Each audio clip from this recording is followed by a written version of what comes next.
नमस्कार। आज हम कुछ बड़े दिलचस्प स्रोतों पर बात करने वाले हैं।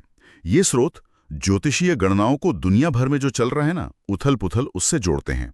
और इनमें खास तौर पर भारत पाकिस्तान के बीच जो तनाव है और पीओके मतलब पाकिस्तान अधिकृत कश्मीर, उसके भविष्य पर काफ़ी कुछ कहा गया है।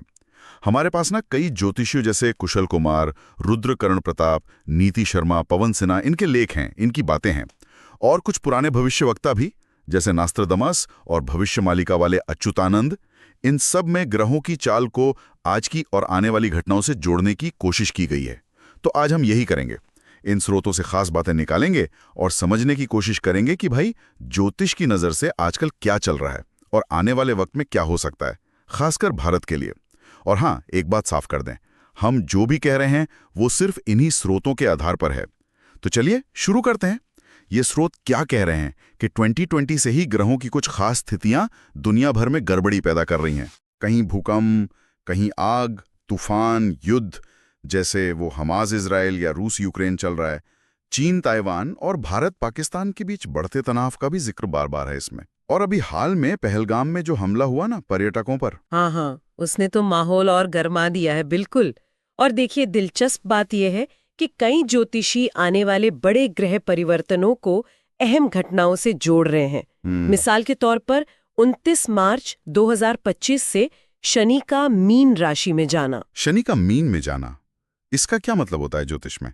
देखिए, स्रोत बताते हैं कि पंडित हेमंत त्रिचार्या जैसे जानकार मानते हैं कि शनि वो कर्म का ग्रह है ना, जब वो मीन जैसी मतलब थोड़ी छुपी हुई संवेदनशील राशि में जाता है तो अक्सर पुरानी दबी हुई चीजें बाहर आती हैं। इससे सत्ता बदलना, बड़े विरोध प्रदर्शन या संकट जैसे हालात बन सकते हैं। और स्रोतों में पुराने उदाहरण भी दिए हैं, जैसे 1937 दूसरा विश्व युद्ध शुरू हुआ, 1965-66 भारत पाक युद्ध, 1995 में जापान का भूकंप, बोस्निया युद्ध। ये सब तब हुआ जब शनि या तो मीन में था या बस जाने ही वाला था। अच्छा, यानी इतिहास में पैटर्न दिखता है। और वो 14 मई 2025 से बृहस्पति ग्रह के अतिचारी होने की भी बात है। ये अतिचारी क्या चीज है? हाँ, अतिचारी मतलब जब कोई ग्रह अपनी नॉर्मल स्पीड से ज्यादा तेज चलकर अगली राशि में टाइम से पहले चला जाता है और फिर वापस भी आता है। तो डॉक्टर कामना लाड और श्री सुरेश बिलोरे जैसे विशेषज्ञ इसे मौसम में बड़े बदलाव, लोगों में बेचैनी, दुनिया भर में असंतोष, इन सब से जोड़ रहे हैं। श्री बिलोरे तो 2025 में बृहस्पति के इस तरह बार बार राशि बदलने और शनि के मीन में जाने को दुनिया में बड़ी उथल-पुथल मतलब हिंसा और सरकारों पर संकट आने के संकेत के तौर पर देख रहे हैं। बाप रे, तो एक तरफ शनि, दूसरी तरफ बृहस्पति।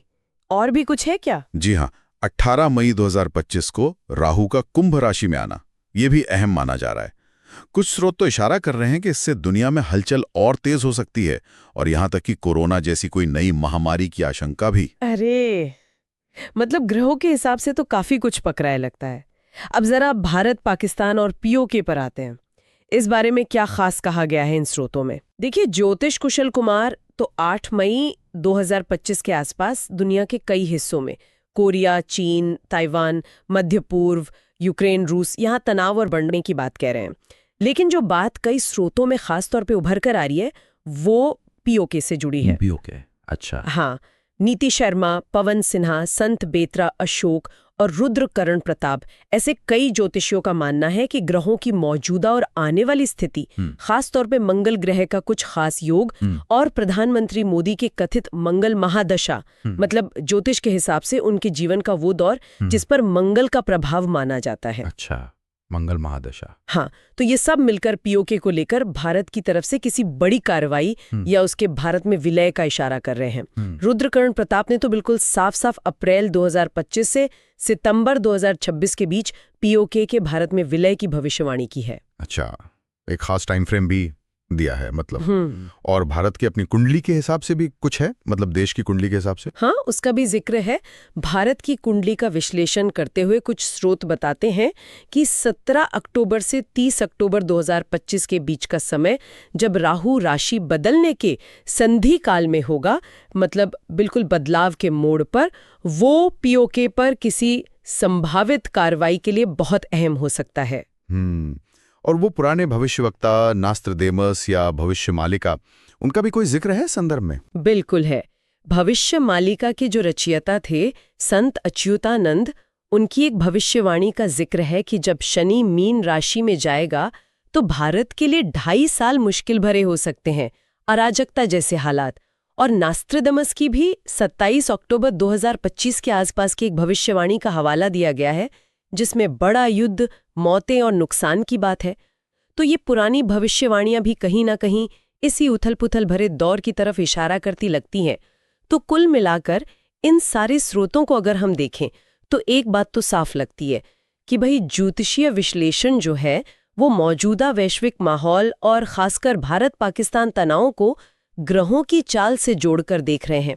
और इन सब विश्लेषणों में पीओके एक क्या कहते हैं हॉटस्पॉट या केंद्रीय मुद्दा बनता जा रहा है। तो फिर इसका मतलब क्या समझे हम? ये स्रोत एक तरह से भविष्य की एक तस्वीर दिखा रहे हैं ना, ज्योतिषीय गणनाओं और उनकी व्याख्याओं के आधार पर। लेकिन हाँ, ये याद रखना बहुत जरूरी है, और कुछ स्रोतों में खुद भी ये माना गया है कि ये ज्योतिषीय दावे हैं, इनका कोई साइंटिफिक प्रूफ, वैज्ञानिक आधार नहीं है। बिल्कुल सही कहा। और इन विश्लेषणों से एक सवाल भी मन में आता है ना कि क्या इस तरह की भविष्यवाणियां खुद घटनाओं को किसी तरह से मतलब हवा देती हैं, उन्हें प्रभावित करती हैं, या ये सिर्फ दुनिया में जो डर, तनाव और संभावनाएं पहले से मौजूद हैं, बस उन्हीं को ज्योतिषी की भाषा में बता रही हैं? ये सोचने वाली बात है, क्यों? हाँ, ये वाकई सोचने वाली बात है।